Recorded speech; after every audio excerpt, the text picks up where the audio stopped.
Halo Tribuners, salam jumpa di Tribun Ambon hari ini edisi 9 Maret 2022. Kami akan menghadirkan sejumlah informasi terupdate dari kota Ambon dan sekitarnya. Bersama saya Tanita Patesina, kita mulai dengan berita pertama.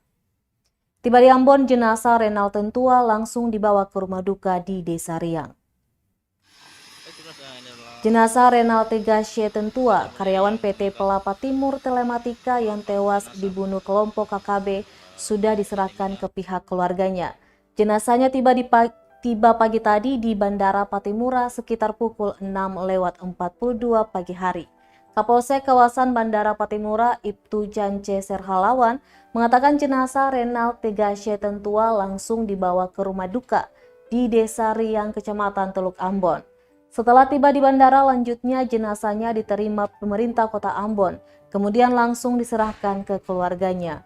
Kemudian jenazah dibawa ke rumah duka menggunakan ambulans TNI Angkatan Udara oleh Satu Regu Satpol PP Kota Ambon, yang dipimpin oleh Kasih Pembinaan, Pengawasan, dan Penyuluhan Satpol PP Kota Ambon, Ibu Diana Novita Samson. Dalam prosesi penyerahan itu sekaligus diserahkan uang santunan duka dari PT Pelapa Timur Telematika. Setelah itu jenazah Renal langsung dibawa ke rumah dukanya di Dusun Riang, Desa Tawiri. Jenazah Renal tiba di Bandara Patimura pukul 6 pagi hari menggunakan pesawat Lion Air nomor penerbangan JT880 dari Makassar. Seperti diketahui, 8 karyawan Pelapa Timur Telematika tewas ditembak kelompok kriminal bersenjata di Distrik Beoga, Kabupaten Puncak, Papua, Rabu 2 Maret 2022.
Warga terus berdatangan ke rumah duka Renal Tentua, korban KKB Papua.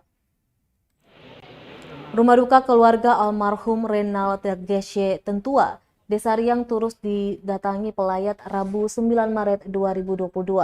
Pantauan tribunambon.com di lokasi pukul 2 siang hari. Kediamannya telah dipadati warga baik kerabat, tetangga maupun teman dekat. Karangan bunga duka cita pun memenuhi area rumah.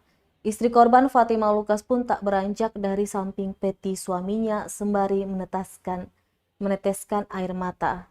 Diketahui 8 karyawan Pelapa Timur Telematika tewas diserang kelompok kriminal bersenjata di Distrik Beoga, Kabupaten Puncak, Papua, Rabu 2 Maret 2022. Mereka tewas dibunuh kelompok KKB saat melakukan perbaikan Tower Base Transceiver Station 3 Telkomsel di Distrik Beoga, Kabupaten Puncak.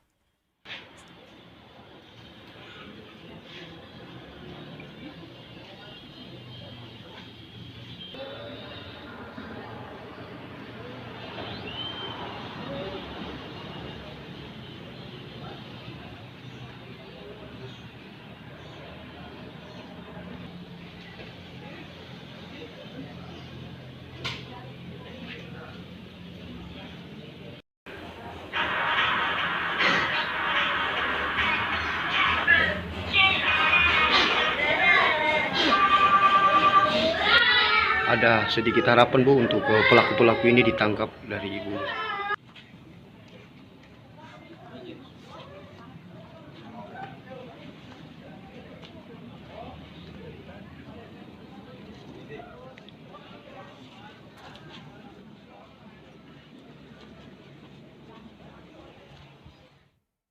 Adiknya dibunuh, Ros Tentua harap pemerintah tuntaskan masalah KKB di Papua. Pihak keluarga mendiang Renal Tagashe Tentua berharap agar peristiwa-peristiwa seperti yang dialami Renal tidak terjadi lagi. Renal yang merupakan pekerja PT Paring Timur Telematika adalah salah satu dari 8 korban meninggal dunia usai diserang kelompok kriminal bersenjata di distrik Beoga, Kabupaten Puncak, Papua. Kakak korban Ros Tentua saat mengaku sangat menyayangkan kejadian yang menimpa adiknya dan 7 korban lainnya. Padahal lanjut dia mereka tak mencari gara-gara sama sekali. Ros melanjutkan adiknya bersama pekerja lainnya bermaksud memperbaiki tower base transceiver 3 Telkomsel untuk masyarakat Papua. Karena itu dia berharap pelaku pembunuhan tersebut segera tertangkap dan diproses secara hukum. Diketahui almarhum Renal Tagashe Tentua, anak keempat dari 5 bersaudara ini menutup usia dan meninggalkan seorang istri dan 3 orang anak. Sosoknya dikenal baik dan ramah di keluarga maupun tetangga. Renal dan 7 temannya tewas dibunuh kelompok KKB di distrik Beoga, Kabupaten Puncak, Papua, Rabu 2 Maret 2022.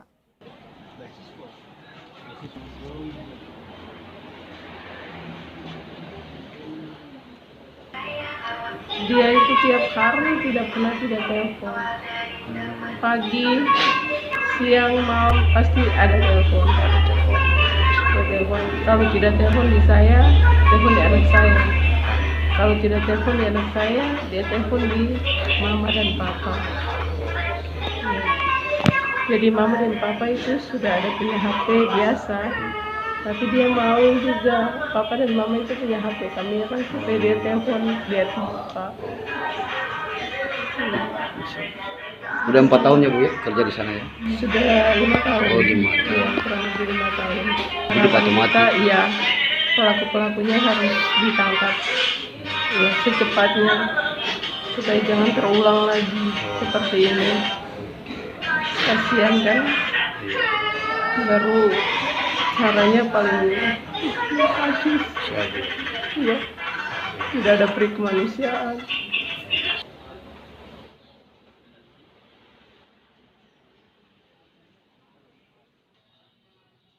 Peti jenazahnya Tribuners sudah tidak bisa dibuka lagi ya. Selanjutnya, Tribuners, viral video aksi prajurit TNI selamatkan penumpang lompat dari KM Sirimau. Aksi penyelamatan seorang warga yang melompat dari atas kapal penumpang KM Sirimau viral di media sosial.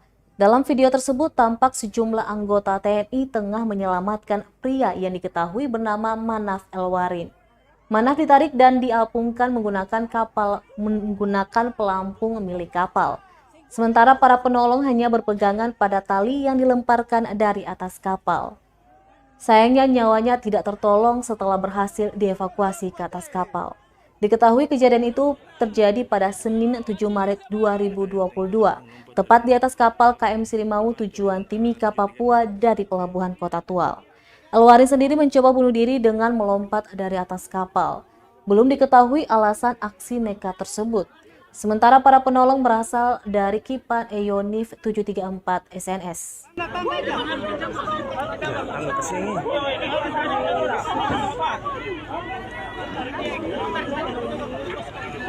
Kasihan Tuhan Yesus ya. Tuhan Yesus.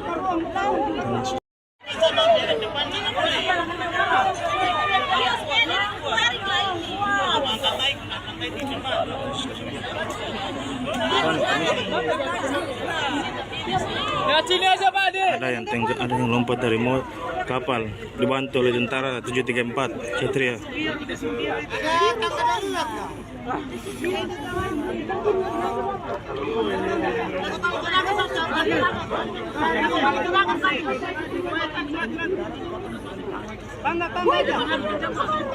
Tangga ke sini.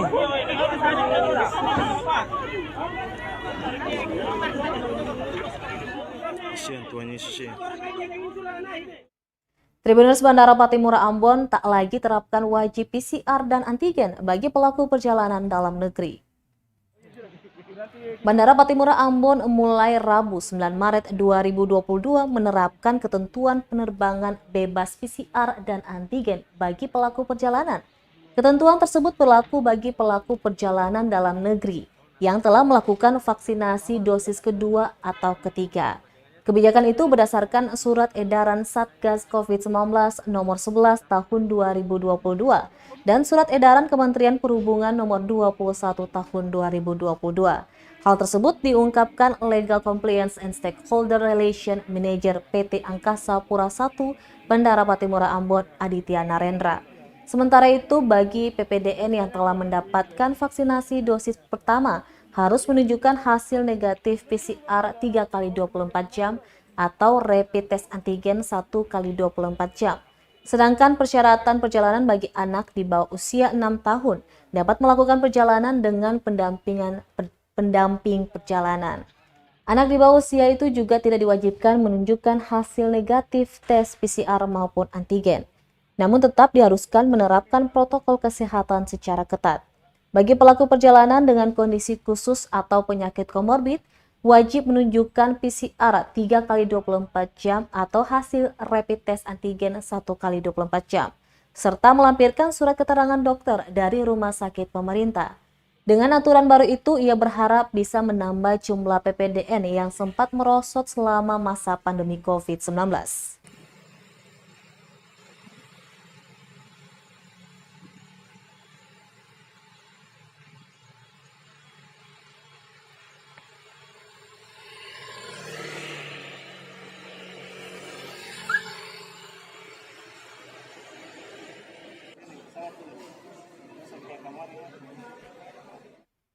Kasus COVID-19 turun, Dinas Kesehatan sebut Maluku Tengah sudah melewati puncak kasus. Angka kasus COVID-19 di Maluku Tengah terus menurun dalam sepekan terakhir. Kini tersisa 55 kasus dari 61 kasus. Demikian disampaikan pelaksana tugas PLT Kepala Dinas Kesehatan Kabupaten Maluku Tengah, Zalul Iksan saat ditemui tribunambon.com di ruang kerjanya Rabu 9 Maret 2022. Dia pun terus mengingatkan warga untuk disiplin penerapan protokol kesehatan, serta turut aktif mendorong pelaksanaan vaksinasi, mulai dosis 1, 2, hingga dosis ketiga atau booster. Dijelaskannya, pemerintah pusat menyebut coronavirus di Indonesia sudah menjadi virus yang sifatnya endemik. Karena itu, masyarakat disarankan untuk harus bisa hidup berdampingan dengan virus tersebut.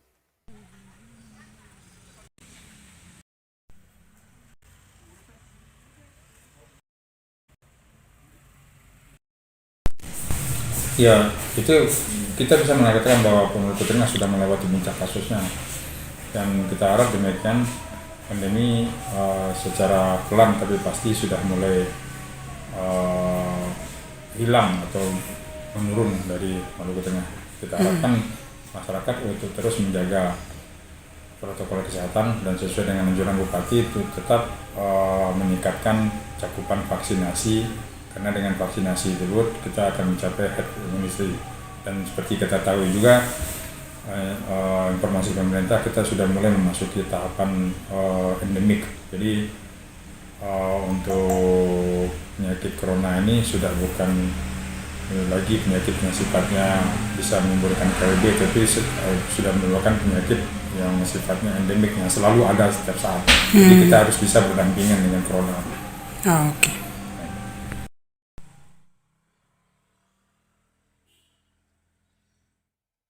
Baik Tribuners, demikianlah Tribun Ambon hari ini edisi 9 Maret 2022. Saya Tanita Patesina beserta tim redaksi yang bertugas undur diri. Sampai jumpa lagi dan amato. Terima kasih sudah nonton. Jangan lupa like, subscribe, dan share ya.